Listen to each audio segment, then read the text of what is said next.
Les backrooms sont un grand espace en dehors de la réalité connue. Le temps n'y fonctionne pas de la même manière et les entités dangereuses se cachent dans l'ombre. Ce guide a pour but d'aider les nouveaux arrivants à se préparer physiquement et mentalement aux backrooms. Alors écoutez bien, car il n'y a pas eu d'évasion avérée. Pour accéder aux backrooms, vous devez no clip hors de la réalité via le front rooms. Il n'y a pas de moyen sûr d'y parvenir, car cela se produit apparemment à des moments aléatoires. Il existe cependant quelques astuces pour augmenter vos chances d'y parvenir. L'une d'entre elles consiste à trouver une entrée potentielle. Il existe des endroits communs où l'on peut trouver des entrées, comme par exemple les murs qui sont un peu plus foncés dans les bâtiments abandonnés, les portes qui semblent ne mener nulle part ou qui sont placées au hasard, tout endroit qui donne des sensations paranormales, cheveux qui se dressent, bourdonnement, frissons anormal, sentiment de malaise, manquer la dernière marche d'un escalier et tomber sur la tête. Cela ne fonctionne généralement pas, seulement dans les volets d'escalier très sélectionnés. Les propriétés anormales de ces escaliers disparaissent ou se déplacent après environ 2 entrées utilisant cette méthode. Interagir avec un objet endommagé, comme une chaise glitchée. Si vous trouvez un endroit qui ressemble à une entrée, assurez-vous d'être bien préparé, puis essayez simplement de traverser le mur. Il y a environ une chance sur 10 000 d'entrer dans les backrooms. Certaines personnes passent des années à essayer d'y entrer, et d'autres y parviennent dès leur premier essai ou leur deuxième. Tout est question de chance. Si vous avez la chance ou la malchance d'atteindre les backrooms, vous vous retrouverez très probablement au niveau 0. Mais il est arrivé dans de rares cas que d'autres se retrouvent au niveau 1 ou 2. Si vous tombez par hasard sur les backrooms, la première chose à faire est de... Étape 1, ne pas paniquer, car si vous paniquez, vous perdrez vos sens et ferez du bruit, ce qui pourrait attirer des visiteurs indésirables. Étape 2, notez mentalement ce qui vous entoure et déterminez dans quel niveau vous avez atterri. Étape 3, acceptez les backrooms comme votre nouvelle maison, car vous ne retournerez plus jamais dans le front rooms. Étape 4, restez ici, car si vous tentez de vous échapper, vous risquez d'atteindre des niveaux plus dangereux. Il n'y a pas de sortie dans les backrooms, et il est même difficile d'essayer d'en trouver une, car vous devez passer par de nombreux niveaux dangereux et des occurrences inattendues. Personne n'a jamais réussi à s'en sortir officiellement, et on ignore actuellement si cela a une fin.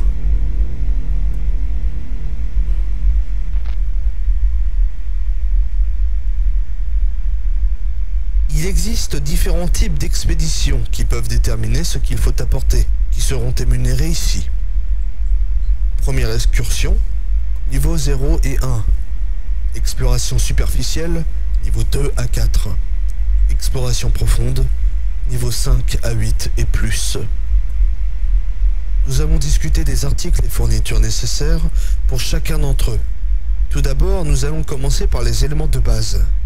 Il s'agit de ce qui est nécessaire pour les niveaux 0 et 1, mais qui est également nécessaire pour les autres niveaux en plus de différentes choses. Trousse de premier secours. C'est une sorte d'évidence. Il est très facile de se blesser dans les backrooms, et donc une trousse de premier secours, pour se soigner ou soigner les autres, est une nécessité. Des vitamines ou des antibiotiques sont également une bonne chose. Armes. Une arme est extrêmement importante dans les backrooms. Une arme recommandée serait quelque chose du genre machette ou long couteau, facile à dissimuler. Les armes à feu ne sont pas recommandées pour les explorateurs, car elles sont puissantes, mais le bruit qu'elles font alertera les créatures de votre présence et de votre position. Une arbalète est acceptable, mais méfiez-vous du bruit que fait la flèche lorsqu'elle touche ou ne touche pas la cible. Chronomètre. Dans les backrooms, le temps est totalement déphasé. Il dépend donc entièrement de la perception de chacun. Si l'on ne tient pas compte du temps, on peut errer dans les backrooms pendant des heures, voire des semaines, sans s'en apercevoir, ou perdre la notion de la réalité. Vérifiez souvent votre chronomètre pour voir combien de temps s'est écoulé et s'il fonctionne toujours correctement. Une gourde ou une bouteille d'eau. Les niveaux 4, 5 et les niveaux négatifs contiennent de l'eau d'amande, ce qui est extrêmement important si l'on souhaite survivre dans les backrooms. Elle peut vous empêcher de devenir fou, peut être échangée contre d'autres biens, comme de la nourriture ou des armes, et peut être bu si elle est bouillie, mais seulement si vous n'avez plus d'eau ordinaire, car l'eau d'amande peut avoir des effets secondaires négatifs, même si elle est bouillie. Les encas. Il est également conseillé d'apporter des encas dans les backrooms. Bien que rarement nécessaire, une délicieuse friandise peut vous faire penser à autre chose et vous éviter de perdre votre calme, tout en vous donnant quelque chose à faire. N'oubliez pas non plus d'en apporter une quantité abondante. Vous ne voudrez pas être à court de nourriture. Un sac de couchage. Le sommeil peut vous aider à ne pas devenir paranoïaque ou fou dans les backrooms. Bien qu'il ne soit pas nécessaire de dormir ici, un sac de couchage est utile et peut vous garder au chaud dans les zones plus froides. Vêtements résistants. Vous allez beaucoup marcher dans les backrooms, quel que soit le niveau auquel vous vous trouvez. Alors des chaussures de randonnée, une chemise résistante, un pantalon ou un short et une veste légère sont recommandés. Si vous êtes curieux de savoir si vos vêtements conviendront dans les backrooms, posez-vous les questions suivantes. Puis-je me battre dans ces vêtements? Puis-je marcher sur de longues distances avec ces vêtements? Vont-ils me tenir chaud? Cette dernière question ne s'applique qu'au niveau négatif et profond. Vêtements de rechange. Au cas où vos vêtements seraient extrêmement sales ou mouillés, vous avez besoin d'une paire de vêtements de rechange. Si vous êtes vraiment mouillé et que vous ne vous changez pas, vous risquez d'avoir des engelures et si vous êtes vraiment sale, vous risquez de contracter une infection. Peu importe à quel point vous connaissez les backrooms, vous devez prendre une paire de rechange. Vous devez prendre les mêmes vêtements. Sac à dos. Où que vous alliez, vous aurez besoin de transporter toutes vos affaires, surtout lorsque vous atteindrez des niveaux supérieurs ou négatifs, et que vous trouverez des objets rares ou précieux.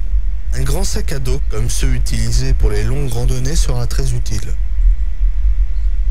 Lampe frontale ou lampe de poche. Où que vous alliez dans les backrooms, il y aura des endroits sombres et c'est une bonne idée de savoir où vous marchez. Une lampe frontale est recommandée car elle libère vos deux mains pour autre chose. Mais une lampe de poche fonctionne également. Gants de travail en cuir. Il y a beaucoup d'objets rugueux et tranchants dans les backrooms. Il est donc fortement recommandé de protéger vos mains. Des gants en cuir ou de manutention font très bien l'affaire. Ils offrent une grande dextérité et une bonne protection. Équipement spécialisé. Si votre excursion dans les backrooms vous emmène plus loin, les articles de cette liste seront également recommandés en plus des articles précédemment cités. Un balaclava ou masque de ski. Les masques peuvent protéger votre visage des engelures tout en cachant votre identité aux autres explorateurs et ou aux entités qui habitent les backrooms. Un manteau épais. Dans les niveaux inférieurs et négatifs, l'air devient très froid. Un manteau plus épais ou une parka sera nécessaire pour vous empêcher de geler. Genouillère et coudière. Pour la même raison que les gants sont recommandés, il est crucial de conserver intacts les points de flexion de vos membres. Lunettes de vision nocturne avec bloqueur de lumière. Quelque chose qui vous permet de voir sans générer de lumière visible pourrait certainement vous sauver la vie. Merci d'avoir écouté ce guide d'initiation aux backrooms. Bonne chance et soyez prudents.